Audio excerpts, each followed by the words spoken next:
Bismillahirrahmanirrahim. Assalamualaikum warahmatullahi wabarakatuh.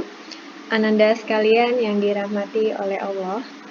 Hari ini kita akan mempelajari materi IPA di tema 1, subtema 1, yaitu mengenai alat gerak hewan dan manusia. Nah, secara umum ada dua alat gerak yang ada pada hewan dan manusia. Yang pertama yaitu alat gerak aktif. Contohnya adalah otot.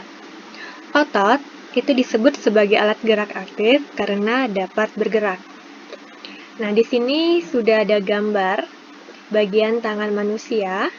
Nah, otot itu adalah bagian yang ditunjukkan oleh huruf X dan huruf Y. Ustazah ulangi kembali.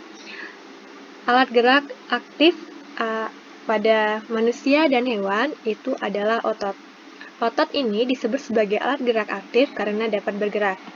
Nah, jika pada gambar, ini otot adalah yang ditunjukkan oleh huruf X dan huruf Y. Kemudian yang kedua adalah alat gerak pasif. Nah, yang merupakan alat gerak pasif adalah tulang. Karena tulang ini tidak dapat bergerak tanpa adanya gerakan otot. Nah, jika pada gambar yang sudah Ustazah tampilkan, tulang ini adalah bagian yang ditunjukkan oleh huruf P, Q, R, dan S. Selanjutnya, ada berbagai macam alat gerak pada hewan. Nah, alat gerak pada hewan ini disesuaikan dengan aktivitas dan habitatnya atau tempat tinggalnya. Yang pertama adalah hewan yang bergerak dengan menggunakan sirip dan ekor. Contohnya seperti ikan, paus, dan lumba-lumba. Kemudian ada hewan yang bergerak dengan menggunakan kaki. Contohnya seperti kucing, kerbau, dan sapi. Selanjutnya adalah hewan yang bergerak dengan menggunakan otot perutnya. Seperti ular, kemudian cacing, dan belut. Selanjutnya adalah hewan yang bergerak dengan menggunakan kaki dayung atau kaki berselaput. Ini biasanya untuk berenang di air. Contohnya seperti penyu atau kura-kura dan bebek. Selanjutnya adalah hewan yang bergerak dengan menggunakan sayap. Contohnya adalah burung dan kupu-kupu. Nah, secara umum, hewan itu terbagi menjadi dua, yaitu hewan vertebrata atau hewan yang bertulang belakang. Contohnya seperti kelinci, ikan mas, katak, dan ayam. Selanjutnya adalah hewan invertebrata atau hewan yang tidak bertulang belakang. Contohnya seperti semut, lebah, belalang, dan cacing. Nah, secara umum perbedaan antara hewan vertebrata dan invertebrata sudah Ustazah tampilkan dalam sebuah tabel.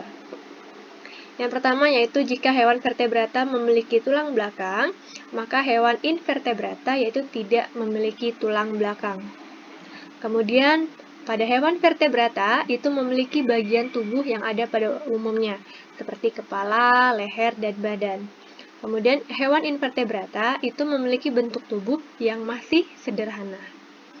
Kemudian yang ketiga, hewan vertebrata itu memiliki alat pencernaan yang memanjang, mulai dari mulut sampai dengan alat pembuangan. Sedangkan hewan invertebrata itu memiliki alat pencernaan yang masih sederhana. Kemudian perbedaan yang terakhir, hewan vertebrata itu memiliki bentuk tubuh simetris bilateral. Maksud dari tubuh simetris bilateral adalah jika dibelah, maka akan menunjukkan dua sisi simetris yang sama besar. Contohnya pada ayam.